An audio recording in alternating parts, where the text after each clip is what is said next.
भद्रकाली कपालिनी दुर्गा क्षमा शिवा धात्री स्वाहा स्वधा नमस्तुते। मेरे प्रिय दर्शक, हम आपको बताएंगे आपके आने वाले 5 साल में आपका सेहत कैसा रहेगा, आपका लव लाइफ कैसा रहेगा, आपका कैरियर कैसा रहेगा, आपको धन का लाभ होगा या धन की हानि। आप अपने रूटीन को बदलने के बारे में सोच रहे हैं, लेकिन अच्छी तरह से सोचे समझे बिना इसे न बदलें। आप भविष्य के बारे में सोचते हुए अपने वर्तमान को भुला देते हैं। इससे बचें। अपनी वर्तमान जीवन शैली में फ़िलहाल कोई बदलाव ना करें, उसका आप सिर्फ मज़ा लें। अगर आप अकेले रह रहे हैं तो आपकी सेहत पूरी तरह से आपके हाथों में ही है। आलस के कारण अपने साल को बिगड़ने न दें। अपनी प्राकृतिक रचनात्मक ऊर्जा को बाहर निकालें और फिर आपका दिन आराम से अच्छा जाएगा। आपको अपने स्वास्थ्य और अपने निजी जीवन में भी व्यवस्था को बहाल करने की आवश्यकता है। विकर्षित करने वाली चीज़ों पर ध्यान न दें और वही कार्य पूरी एकाग्रता से करें जो आपके लिए लाभकारी हो।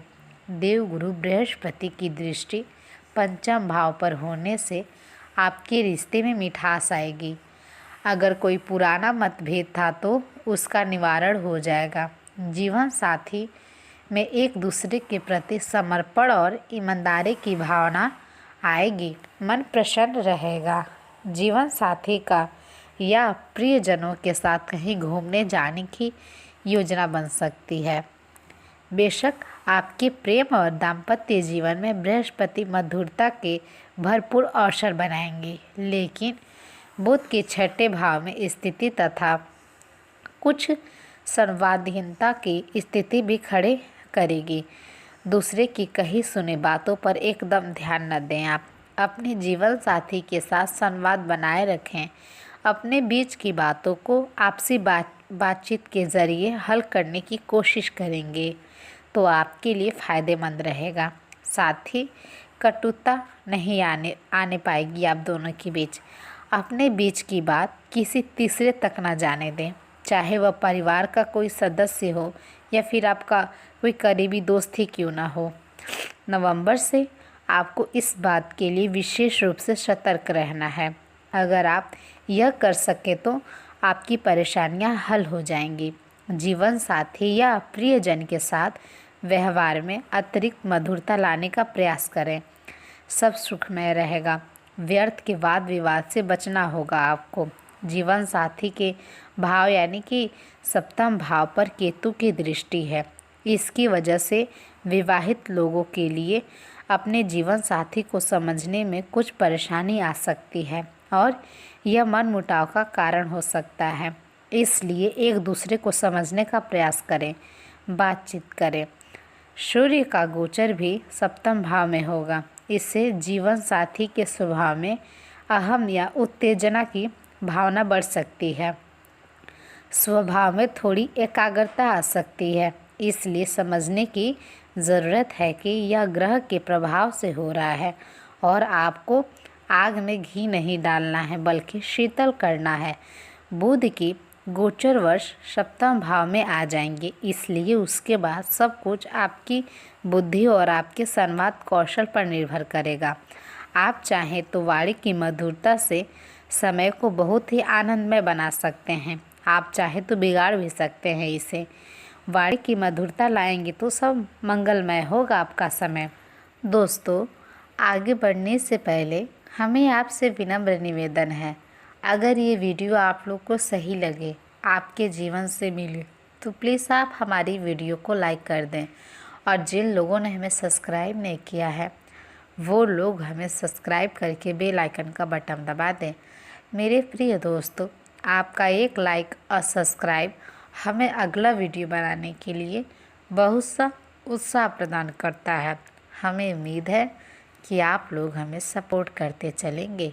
तो चलिए अब हम बात कर लेते हैं कि आपका लव लाइफ और पारिवारिक संबंध कैसा रहेगा। आपके मुश्किल समय में आपके साथी ने आपको काफ़ी प्रेरणा और आगे बढ़ने की हिम्मत दी है और आप इसके लिए उनका काफ़ी सम्मान भी करते हैं। लेकिन किसी विशेष परिस्थितियों की वजह से आप दोनों के बीच गलतफहमी आ गई है और दूरी की खाई बढ़ती ही जा रही है। इस स्थिति को बिल्कुल ख़राब होने से पहले ही संभाल लें। आप और आपका पार्टनर एक साथ मूव इन के बारे में सोच सकते हैं। एक बहुत अच्छे घर में रहने की आपकी योजना में आपके पार्टनर बहुत अच्छे से आपकी सहायता कर सकते हैं।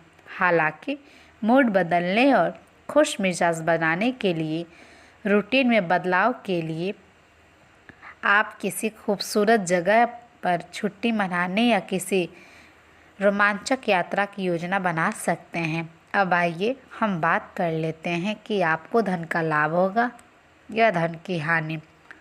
आपके भावनात्मक व्यवहार की वजह से आपका कार्य गंभीर रूप से प्रभावित हो रहा है।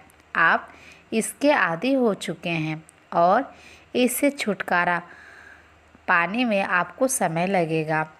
अपनी इस संवेदनशीलता का आसपास के अन्य लोगों के प्रति सहानुभूति रहकर इसका लाभ आप उठा सकते हैं। खाली समय में अचल संपत्ति में निवेश के लायक जगह आप तलाश कर सकते हैं।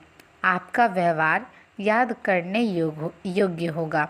अपने लाभ के लिए इसका प्रयोग करें। लोगों से मिलें और उनसे सकारात्मक बातचीत करें। एक सकारात्मक शरीर की भाषा बनाए रखें। यहाँ से एक नया अवसर अंकुरित हो सकता है आपके लिए। यह एक नई परियोजना शुरू करने के लिए बिल्कुल अच्छा सप्ताह दिखाई दे रहा है। अपने संगठन कौशल को याद रखें और अपने आप को व्यवस्थित भी रखें। अंत में एक अप्रत्याशित लाभ की संभावना भी है। अब आइए हम बात कर लेते हैं कि आपके लिए मेरा आज का। आप लोग इसे ध्यानपूर्वक सुनिएगा। हमें उम्मीद है हमारा यह शुभ विचार आपके उदास जीवन में कुछ रंग भर देगा। तो चलिए हम शुरुआत करते हैं। जब इंसान अपनी गलतियों का वकील और दूसरे की गलतियों का जज बन जाए तो फैसले नहीं होते बल्कि उन लोगों के बीच फासले हो जाते हैं। लफ्ज़ सिर्फ चुभते हैं, खामोशियाँ मार ही देती हैं। एक बार एक इंसान ने अपने वक्त से पूछा कि मैं हार क्यों जाता हूँ।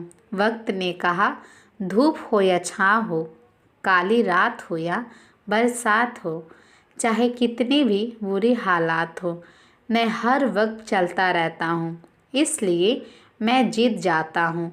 तू भी मेरे साथ चल, तू भी कभी नहीं हारेगा। मुट्ठियों में कैद हैं जो खुशियाँ, वो बांट दो यारो। ये हथेलियाँ तो एक दिन वैसे ही खुल ही जानी है। उम्मीदों से बंधा एक ज़िद्दी परिंदा है इंसान, जो घायल भी है उम्मीदों से ही है और ज़िंदा भी उम्मीदों पर ही है। सुखी होने के चक्कर में जो पूरी ज़िंदगी दुखी रहता है, उसी का नाम इंसान है। मेरे प्रिय दर्शक, हमें उम्मीद है हमारे ये शुभ विचार आपको काफ़ी पसंद आया होगा।